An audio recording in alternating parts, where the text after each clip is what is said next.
welcome to this week's episode of the Founder and the Force Multiplier podcast, where we explore how founders and leaders work together with their right-hand partners to turn ideas into action and build wildly successful businesses. Today, we are going to talk about confidence, and we're going to go through 8 ways on how you can cultivate confidence at any stage of your career. Confidence is one of the most oft-referenced qualities of successful leaders and high-performing professionals, yet it's also one of the most elusive qualities to define. What is confidence and how does one get it? Are you born with it, or can you develop confidence with enough time and effort? And why the heck is confidence so important in the workplace in the first place? It's a confidence conundrum, but we're here to solve the case and provide some clarity around this whole confidence conversation. So, what is confidence? Psychology today defines confidence as a belief in oneself, the conviction that one has the ability to meet life's challenges and to succeed, and the willingness to act accordingly. Being confident requires a realistic sense of one's capabilities and feeling secure in that knowledge. So, a lack of self-confidence often comes from the fact that people put too much emphasis on what others think about them or need outside validation for confidence to grow. But true confidence comes from within. You are in control of building your confidence, and you don't need any special tools, degrees, or outside help to get there. I always say confidence doesn't mean you have all the answers or know everything. Confidence is being secure and knowing that you can find a solution to any challenge that comes your way. That's actually a pretty freeing thought. Instead of worrying about all the unknowns, what you don't know, or the fact that you haven't done something before, all you have to focus on is your own personal growth, your resilience, your growth mindset, and your self-leadership. Because if you master that one thing, you can master anything. So are you born with confidence, or can it be developed? Thankfully, you can develop confidence. Of course, there are some individuals who are more prone to confidence, whether through nature or nurture, but that doesn't mean that there isn't hope for the rest of us. Confidence is not an innate fixed characteristic, which means it can be developed and improved over time. So let's dive into that. So first off, why is confidence so important? Well, confidence and executive presence is an important part of leadership and career growth. Confidence is a key ingredient in executive presence. Executive presence, in short, is your ability to inspire confidence in your leader, your colleagues, and your direct reports. So you kind of need to have confidence in yourself before others will have confidence in you. For force multipliers, by inspiring confidence in your leader, you'll be asked to join the inner circle, be given more responsibility, and get asked to take on higher profile projects. Right or wrong, it's difficult for a CEO or executive to give more responsibility to their EA or chief of staff if that individual is hesitant to take on new challenges or lacks belief in their own abilities. I know many EAs may hesitate to take on new projects and may wait to be assigned tasks, but don't wait. In fact, executives are looking for you to step up and take things off their plates. So if you are not confident in your own abilities, why would an executive want to hand off something important to you? Confidence is equally important for leaders. Again, it doesn't mean that they know everything and that they make flawless decisions, but it does mean that they know they can find a solution to whatever issue comes across their desk. If a leader wants to inspire their team and have others buy into their mission and vision, then confidence is a must. So let's talk about that whole concept of fake it till you make it. Should you fake it till you make it? Well, it's a standard piece of advice given to most leaders and professionals, but I'd like to suggest that you ignore it.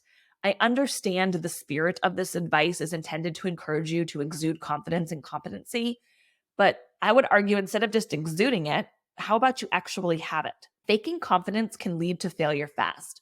We all know those people who act as if they know more than they do, which can lead to mistrust. We know those whose confidence looks a bit more like arrogance, which leads to a poor reputation.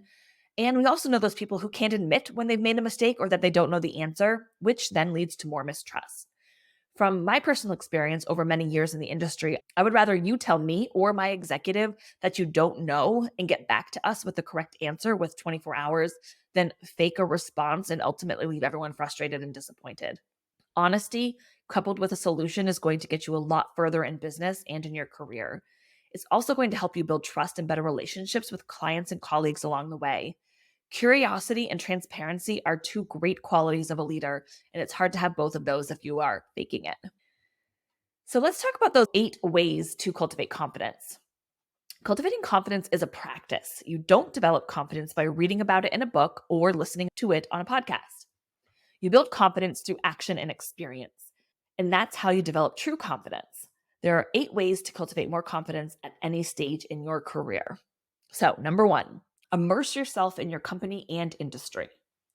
Yes, I know I said that you can't know everything, but you can know a lot, particularly when you are focusing your training and education on a specific subject, whether that's your industry, your role, or company operations. Attend company trainings and supplement that with your own research and education. There are endless amounts of free resources, articles, webinars, summits, podcasts that will teach you even more about business and leadership. Create a habit from day one where you are committed to learning and growing your knowledge, and you'll be a confident industry expert in no time. Number 2, prepare and practice. It's one thing to have the knowledge, but a whole other thing to put it into action. A huge part of developing confidence is preparation. This could be listening to leadership podcasts before the next company meeting. It may mean practicing a presentation before you propose to new hires in the C-suite, or running through a compensation conversation with a mentor before meeting with your CEO. Doing your research, knowing the facts, and then practicing what you're going to say and do will help you feel more prepared. And being prepared will help boost your confidence. Number 3, create an ideal daily schedule. Consistency is vital in creating confidence. Why? Because it gives you a structure and a foundation of success habits that prime you for the day ahead and gives you one less thing to worry about when you're trying to learn all the ins and outs of your career or your organization. If every day you are trying to figure out when and where you are going, what you're going to do, when you're meeting with your leadership team, when you're working on projects, when you're going to the gym, it gives you less time to be thinking about the things that will actually help you build your business and your career. At the very least, work on having a morning routine. I recommend some combination of journaling, meditation, exercise, or breathing. Anything that's going to clear your head and help get you centered consistently will give you a leg up on your competition and give you the confidence you need to tackle whatever the day brings. Number 4, prime your mind and body. Kind of similar to those daily consistent habits. We want to prime our mind and body, and a morning routine is a great first step that's going to help keep you grounded. However, there are other kind of on-call actions you can take to boost your confidence in any situation, no matter what time of day. So here's some practical tips. Wear clothes that are comfortable and make you feel good. If you're anything like me, I always buy a new outfit, kind of more like 17, before a speaking engagement or a work event. And then ultimately, I end up wearing something I already have, something I know I'm comfortable in and looks good. When you're about to do something new or go into a more challenging situation, what you wear matters to you, not to anybody else. Be comfortable. It's one less thing to worry about than when you're already worried. In addition, here are a couple of other tips and tricks. Move your body or exercise daily. Feel strong and capable in your body leads to feeling strong and capable in other areas of your life. Stand tall, or if you're on Zoom, straighten your posture. Look others in the eyes, smile. Being open and receptive to others purely based on your physical presence is a great way to start to feel confident in yourself and to create connection with others. Number 5, keep a success journal. Keeping a journal of your accomplishments, I kind of call it a wins and notable moments journal, but keeping that journal of your accomplishments and career successes is a great idea.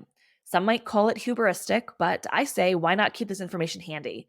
It may help to remind yourself from time to time of all of the things that you have accomplished, especially in the face of uncertainty or when you are lacking confidence. You can also save emails or notes from your colleagues, executive, or other stakeholders thanking you for your contribution or praising you for your work. A wins or notable moments journal will serve as a reminder that you have done it before and that you can do it again. Trust and believe in yourself, even if you need a reminder once in a while. 6, be intentional about who you surround yourself with. We all know that we are the average of the 5 people we spend the most time with. This is incredibly important when we consider who we are getting advice and feedback from. Feedback is great, and it can absolutely help you hone your skills, thereby giving you even more confidence. However, be careful about who is giving you feedback and advice. Ask yourself, are these individuals confident, truly confident from within? Are they successful according to your definition of success? Are they living the life, what you see on Instagram and also what you don't, that you really want? How are their time management habits serving or hurting them? And what do their relationships look like? Unfortunately, you may be unintentionally hurting your confidence by surrounding yourself with people who are unsupportive or whose habits are hindering your growth. I believe in the value of role models as long as you are choosing wisely. 7, take risks. Get uncomfortable and be okay with feeling forward. No one is perfect. In fact, if you don't take risks from time to time and push yourself, you're never going to fully realize what you're capable of. And each time you take on a new project that you didn't quite think you were ready for, or have that tough conversation with your executive and realize that you were able to handle it, you gain a little more confidence and then a little more. Confidence takes practice. Lean into the uncomfortable moments and know that you can figure anything out. Your leader and your team will appreciate your willingness to try and your ability to get things done. And 8, let go of the outcome. I am not going to sugarcoat it. Letting go of the outcome is one of the hardest things to do. You have to learn to enter situations with a solid base of knowledge, preparation and practice, integrity and good intentions, and know that whatever happens next is ultimately out of your control. We can't own how other people respond and act. We can only control how we show up in each moment. When you genuinely believe in this idea, it gives you the confidence to approach relationships and challenges with authenticity, purpose, an open mind, and an open heart, and yes, with confidence. Because no matter what the outcome is, you know you can always find a way forward. The best part about confidence is that you can develop it. It takes time and the willingness to engage in some of the challenging activities above, but it does pay off. No matter where you are at in your career or leadership journey, start now, start today. You'll be the embodiment of confidence in no time.